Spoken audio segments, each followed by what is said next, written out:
Are के और पूजा की शादी होना लगभग तय ही था कि पूजा ने अचानक किसी और से शादी कर ली। 20 साल बाद जब आरके की बहन सोना को इसके पीछे की सच्चाई का पता चला तो उसके पैरों तले जमीन खिसक गई। क्या पता चला था उसे? मेरी तबीयत ठीक नहीं है नेहा, मैं घर जा रही हूँ, जाते समय चाबी पहुँचा देना। यह आवाज़ तो जैसे जानी पहचानी है। एक बार तो मेरे मन में आया कि आँखों से गीली रुई हटाकर उसे देखूं, मगर तब तक दूरी जाती सैंडलों की आहट से मैं समझ गई कि बोलने वाली जा चुकी है। उसकी आवाज़ अभी भी मेरे कानों में गूंज रही थी, इसलिए मैं अपनी उत्सुकता दबा नहीं पाई। यही तो है इस ब्यूटी पार्लर की मालकिन पूजा। आरबी ऊपर ही अपने पति के साथ रहती है, रुपये पैसों की कोई कमी नहीं है, बस खालीपन से बचने के लिए यह पार्लर चलाती है। जितना पूछा उससे कहीं ज़्यादा बता दिया नेहा ने। नाम सुनते ही मेरा रोम रोम जैसे झंझना उठा। चेहरे पर फेस पैक लगा था, वरना अब तक ना जाने कितने रंग आते और जाते। पिछले ही हफ्ते मेरे पति का तबादला यहाँ हुआ था। मैं घर में सामान अरेंज करते करते काफ़ी थक गई थी। चेहरे की थकान मिटाने के लिए यहाँ फेशियल कराने आई थी। आश्चर्य कि यह पार्लर मेरी सबसे प्यारी सहेली पूजा का था। विश्वास नहीं होता, मेडिकल की तैयारी करने वाली पूजा एक मामूली सा पार्लर चला रही है, लेकिन उसने मुझे पहचाना क्यों नहीं, या पहचान गई इसलिए यहाँ से चली गई। और भी ना जाने कितने सवाल जिनके जवाब मैं पिछले 20 सालों से खोज रही हूँ। वे स्कूल कॉलेज के दिन मैं, आरके भैया और पूजा सब एक साथ एक ही स्कूल में पढ़ते थे। हम पड़ोसी थे। आरके भैया मुझसे 2 साल बड़े थे, लेकिन पता नहीं क्यों माँ ने हम दोनों का नामांकन एक ही क्लास में करवाया था। दोनों परिवारों की एक जैसी हैसियत के कारण ही शायद हमारी दोस्ती बहुत निभती थी। पूजा के पिताजी एक दफ्तर में क्लर्क थे और मेरी माँ एक स्कूल में अध्यापिका। मैं छोटी थी तभी पापा चल बसे थे। आरके भैया और पूजा की बचपन की दोस्ती धीरे धीरे प्यार का रूप लेने लगी थी। दोनों के जवान दिलों में प्यार का अंकुर फूटने लगा था। मुझे आज भी याद है रविवार की वह शाम जब दोनों परिवारों के सभी सदस्य मिलकर कुछ कुछ होता है फिल्म देखने गए थे। आरके भैया ने गुजारिश की और मैंने अपनी सीट उनसे बदल ली ताकि वे पूजा की हथेलियों को अपने हाथों में ले कर इस संगीतमय और रोमांटिक वातावरण में अपने प्यार का इजहार कर सके।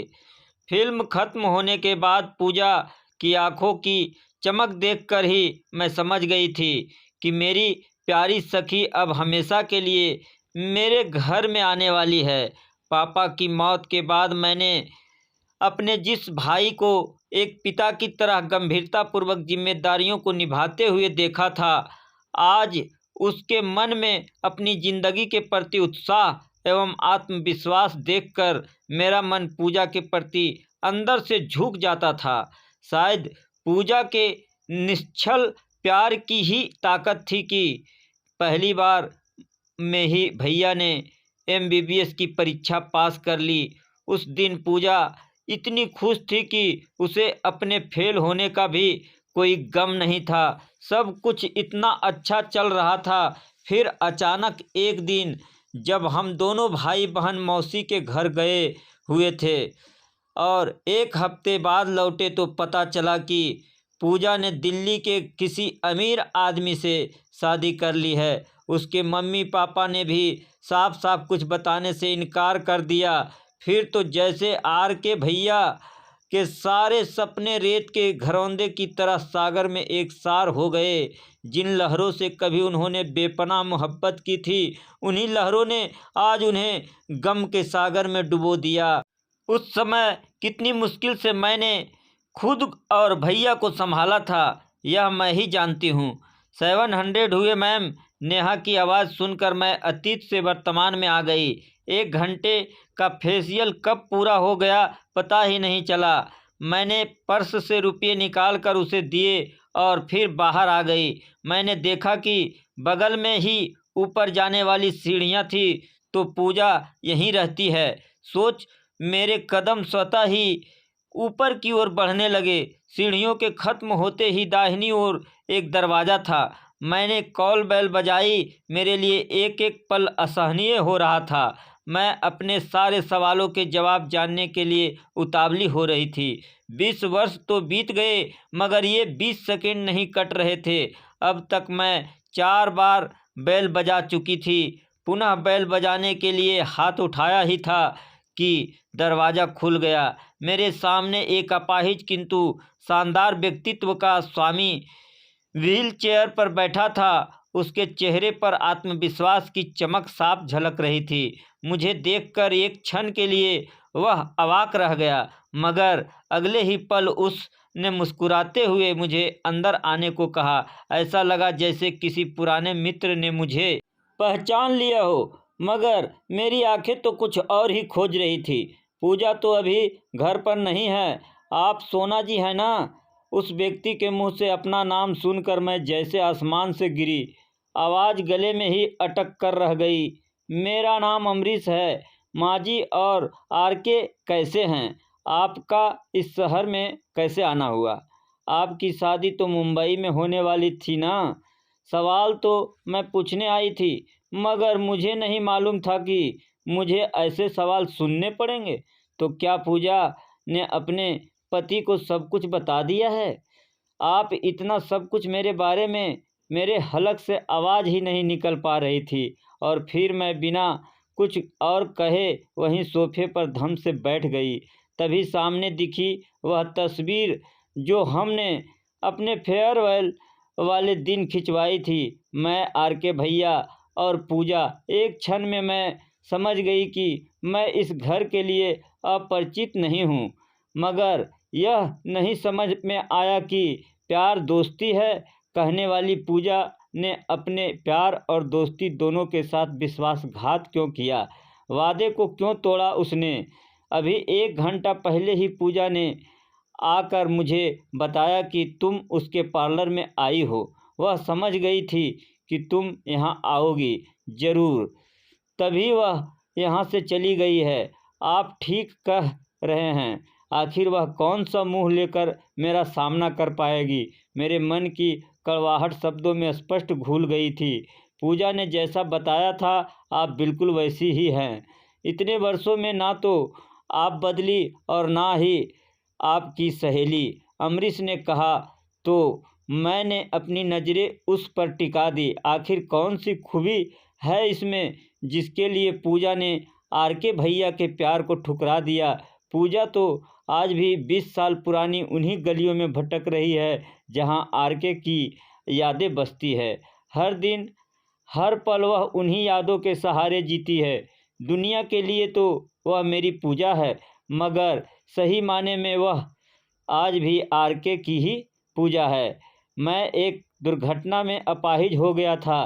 तब एक केयर टेकर के लिए दिया गया मेरा इस्तिहार पढ़कर पूजा मेरे पास आई और मुझसे शादी करने की विनती करने लगी। अंधा क्या चाहे 2 आंखें, बस मैंने हाँ कर दी।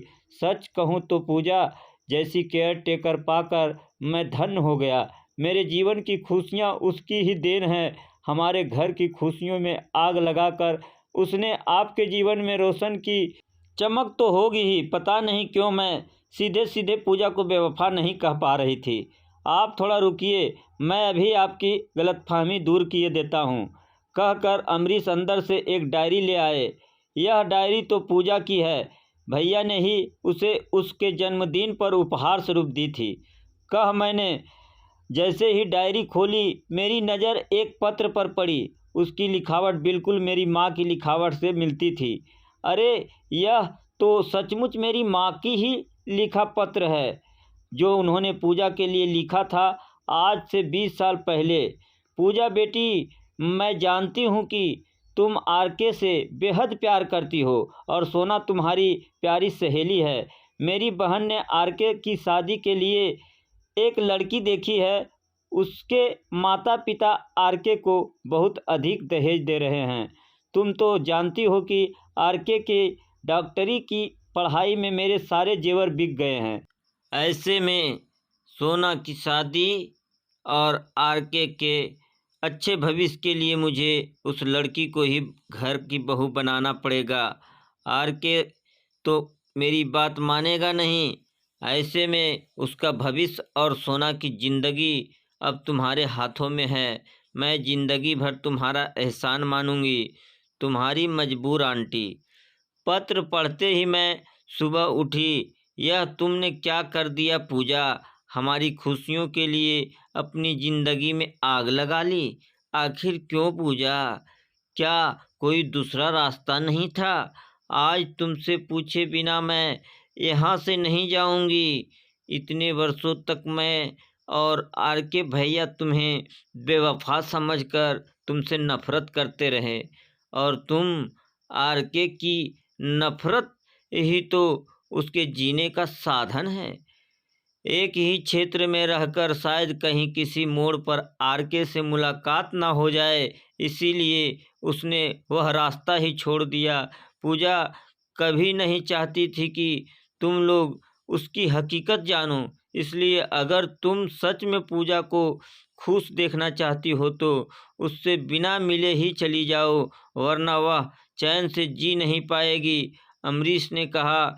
मुझे अमरीश की बात सही लगी। मैं एक बार फिर आरके भैया के प्रति पूजा के प्यार को देखकर नतमस्तक हो गई। पूजा ने तो प्यार और दोस्ती दोनों शब्दों को सार्थक कर दिया था, बस हम ही उसे नहीं समझ पाए। दोस्तों, ये आपको यह कहानी कैसी लगी कमेंट के माध्यम से हमें ज़रूर बताएं, और ऐसे ही कहानी सुनाने के लिए हमारे चैनल को लाइक और सब्सक्राइब ज़रूर करें। धन्यवाद।